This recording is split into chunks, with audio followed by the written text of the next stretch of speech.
It's that time again. We are talking about land, and I've made you a checklist because let's be honest, land is not as simple as saying, I just want 5 acres with a mountain view. That sounds great, but it ain't real. Okay.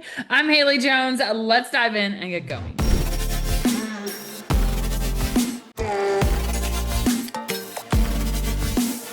All right, the teacher and me, I couldn't help myself. I made you a checklist, okay? There are lots of videos I have about land. I have all kinds of different things, blah, blah, blah. Go look about septic tanks and perk test, blah, blah, blah.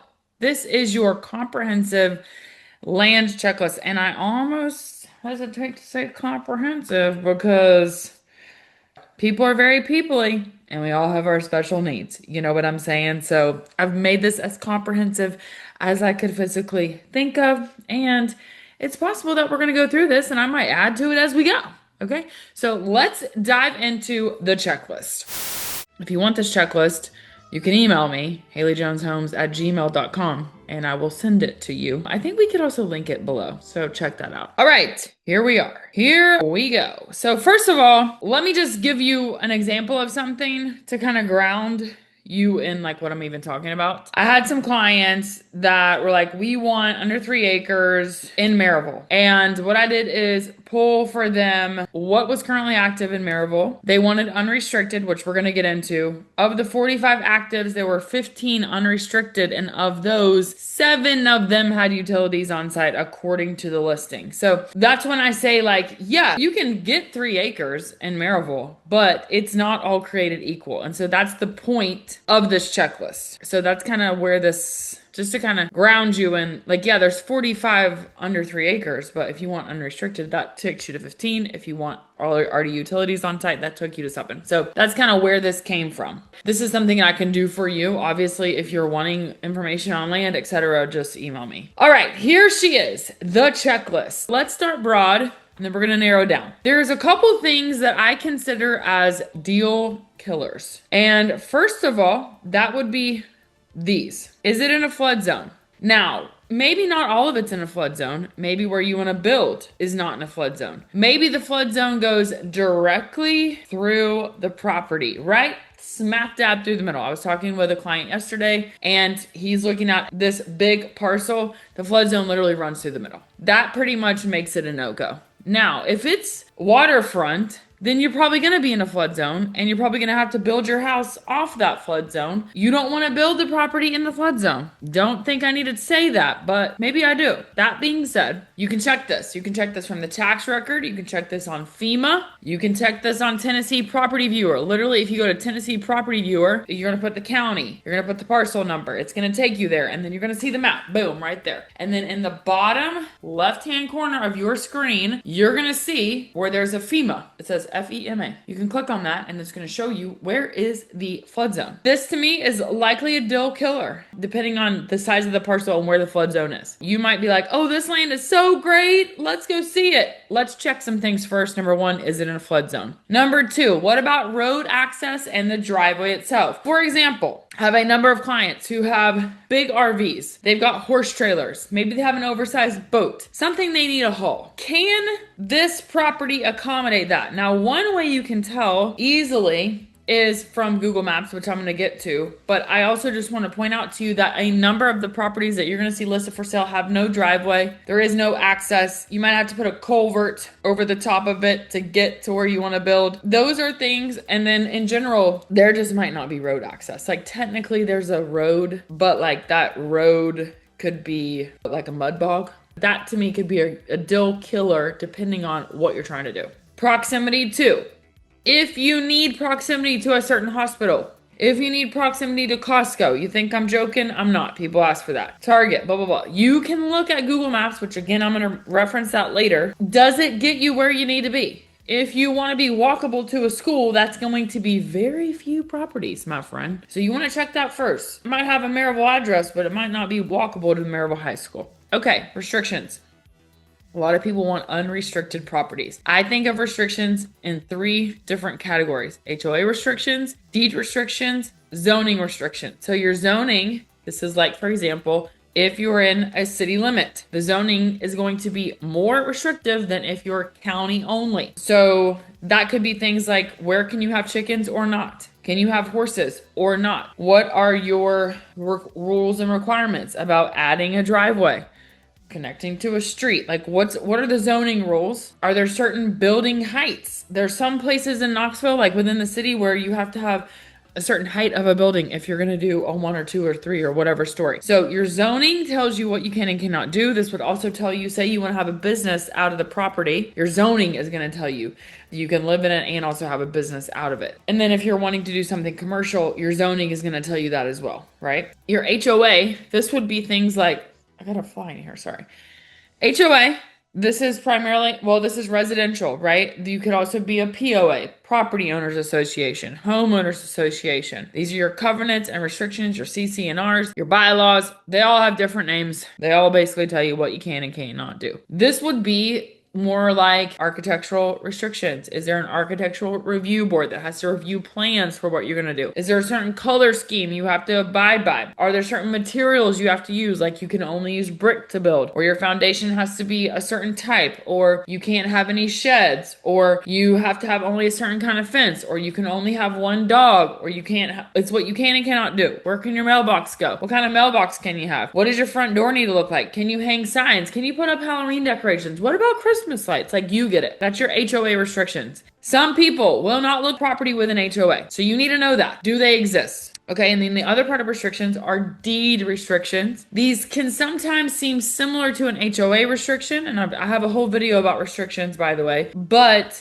deed restrictions, this would be things like, the most common one that we see is like you can't put a mobile home on the property. That's the most common one that we see. You also see that within an HOA, but usually it's like in the form of must be site built, must be minimum 1,300 square feet or something, whatever. But a deed restriction is going to say something on the deed. And then, so these are kind of like your deal killers. These are the most often ones that, like, if they do exist, someone's like, I'm out, I'm done, bye. And then the other one, I put other here because, as I mentioned, we people are very peoply, and there could be some random thing that you need to think about. So one of the most common ones would be, is this on the side of a kudzu cliff? Or is it on the side of a cliff in general? Is this 20 acres that's like this? Now, somebody would tell you, you can build on anything. Well, yes, you can. There is also a cost to everything.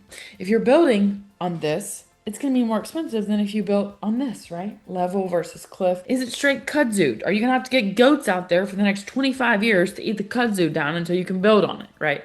Like, what is happening? Is it actually feasible? Now, the problem with that one is you're not probably going to be able to tell on the internet. The flood zone you can tell, the restrictions you can pull, you can use Google Maps. The road access is, you can use Google Maps, but also if you zoom in on that property and all you see is trees, like a red flag. I have people also that will look if the property is like on a single road or there's a double yellow line and it's windy to get back there. Like they'll follow the Google Map road. Follow the Google Map road. They will not buy it. They will cut it off the list. You're done.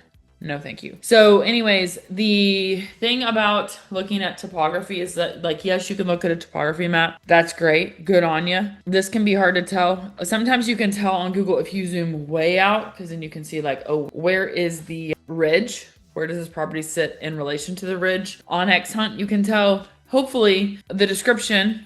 There are check boxes. There are things like rolling, steep, level. And if you see steep, she's steep. Okay, that being said, and you are still thinking, okay, this property could be a winner. We're going to add it to things we want to see. You're going to go to the next part of this. Now, if some of these below are deal killers, then you move them to the deal killer column. Now, once you get through things that are deal killers for you, these are the most common ones, like I said. Let's talk about the next ones to look at and consider. Fencing. Are you going to need fencing? Is it going to be feasible to fence this property? Now, usually with a smaller property, it doesn't matter. It's small enough. It can accommodate. If you're looking at acres and acres and acres, acres and acres and acres, then you're looking at who else has it fenced, who adjoining properties have it fenced. Is it the kind of fence you need? Maybe you're bringing horses in or cows or whatever. Like, what does that look like? Is it possible? Is it feasible? What would the cost be? And when I say, is it feasible? Steepness. Can someone get there to install a fence? Are you going to install the fence? So that is something to consider. A survey. Ideally, there's already a survey in place. A survey can hold up a deal months and months and months. I've had the situation where a survey held up a deal 6 months. It was a very complicated situation. There was some parceling off to family members. It was a big process. And also, surveyors are busy, number one. Number two, a surveyor does not want to survey something that they're not going to get paid to do because it takes them a lot of time. So if it's not surveyed, especially on a big piece of property, that's something you're probably going to need to negotiate. Now, I'm not saying that could be a deal killer. I'm just saying keep that in mind. Now, the other thing to know about a survey is mentioned below, easements and right-of-ways. Your survey should show those things. Your survey should show if there is a gas line through, if there's a utility easement through, if there's a sewer easement through. It should show those things. A lot of times in surveys too, especially for a neighborhood, there's gonna be a bunch of little writing. And a lot of times that's gonna say, especially if it's like for a set of parcels, it'll say these parcels are approved for a 3-bedroom septic or whatever. So read the print on the survey because it's going to give you some really nice information. Tax incentives, if it's 15 or more acres, you could qualify for a Greenbelt. It may already be in a Greenbelt. If it's already in a Greenbelt, this would be forest or agricultural qualification. You get a tax incentive. You only pay the 25% amount of the assessed value rather than you get a tax break. Okay. So that's something to know. If it's not already in a Greenbelt, it's not a huge deal to do. If it is in a Greenbelt, you're going to have that transferred over once you close on the property. Those incentives last 10 years. You re-up them 10 years. If it's a agricultural, I have a video on this. You do a agricultural plan. If it's a forest, you do a forestry plan. There's a ton of information about that, but that's what I'm referring to as a tax incentive. This is just a nice to know, and if your land could potentially qualify for that. Easements or right-of-ways, you're going to see this on the deeds of the property. It's going to say what the easement is. It's going to say what the right-of-way is. For example, that same property that had like the flood zone going through it also had a gas line through one corner. And that gas line, you can't see on the map. You saw it in the easement. Where's the gas line? Right away. This would also be things like shared driveways. This would also be like if there's an easement to get to the property, that's going to say on the deed. So those are all things that you're looking for on the deed and the survey. The deed is going to give you the specifics and you can follow back the deed history. You might have to go multiple deeds back to see like when this started, etc. Surroundings. Google Maps is your friend. This is things like what is nearby and are you okay with the things that are nearby? I have people that specifically do not want cows around them. So they will not buy property if there's cows around them. Just an example. Is there a landfill? Is there a water treatment plant? Is there something across the way that you don't want around you? And if that's the case, Google Maps is your friend. You can also use Street View. You can walk up and down the street and that's where you can tell, oh, the street ends before I get to the property.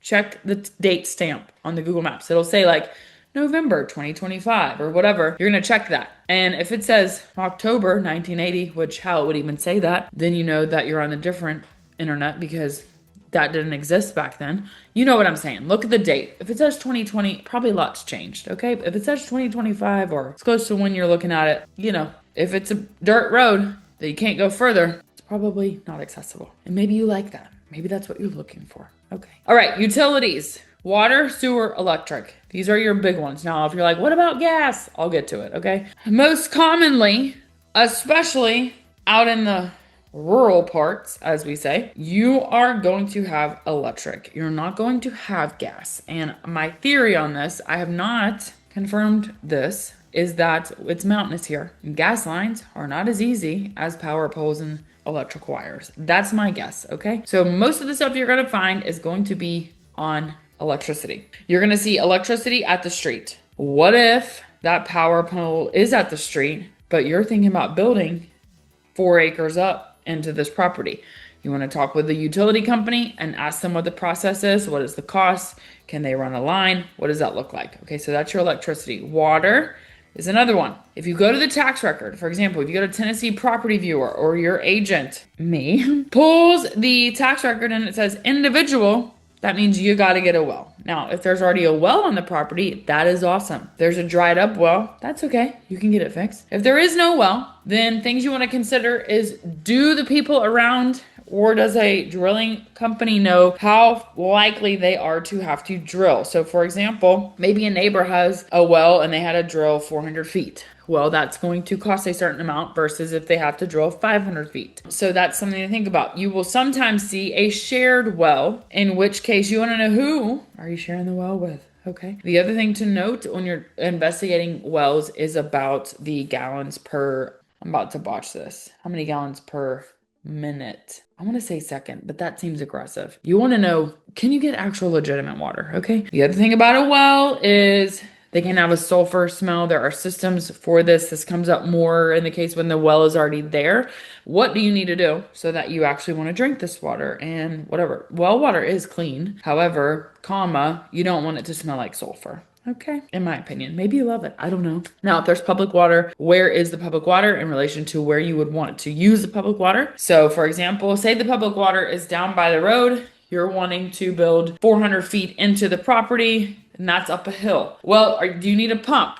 How are you going to get the water there? Who's going to install the pump? What's the cost of that? So these are all things to consider when you're thinking about the water piece. Electricity, we talked about. Sewer, ideally there's sewer, okay? However, if you're looking rural, there's not going to be. So then you've got to think about septic. Now, this varies county to county. Ideally, there's a soil map in place. Somebody's already gotten it permitted. That is not typically the case. You're going to want to call the county field office. Now, some counties are like, for example, Hawkins County. I was researching today for a client, and that goes with the Johnson City field office. So I called the Johnson City field office, talked with them about the needs for Hawkins County, what needed to be done, and we went from there. Loudoun County, very similar. You call the person, you talk with them, and you see what's going on. Roane County, similar. Knox County has their own kind of situation, and you can even see that actually on the map. Like, you'll see that Knox County is its own entity, okay?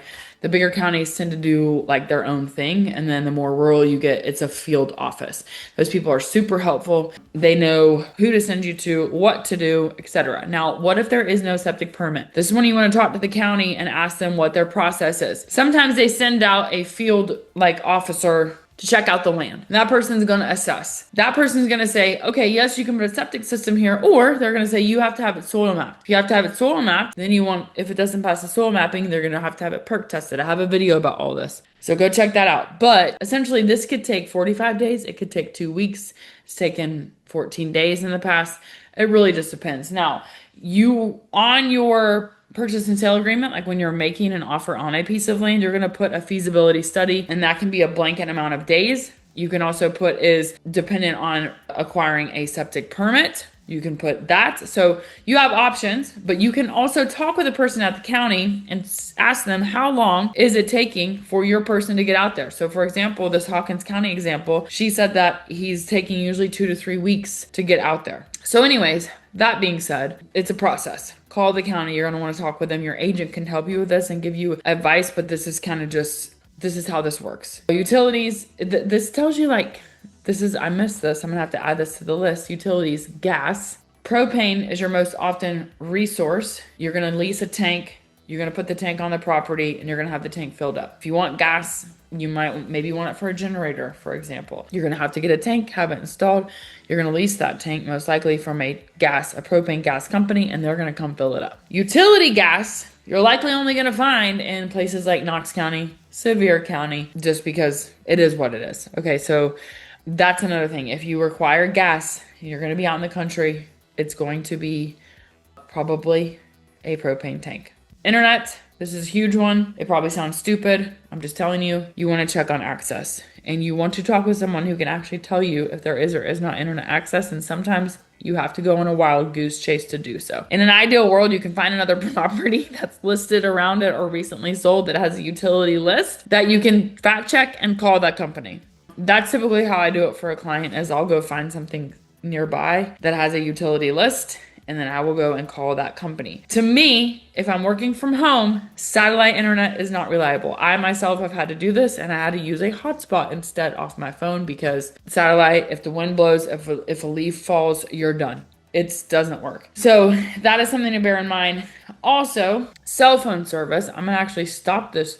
Well, actually, we're gonna keep going. I need to add to this list propane or gas, and then also cell service.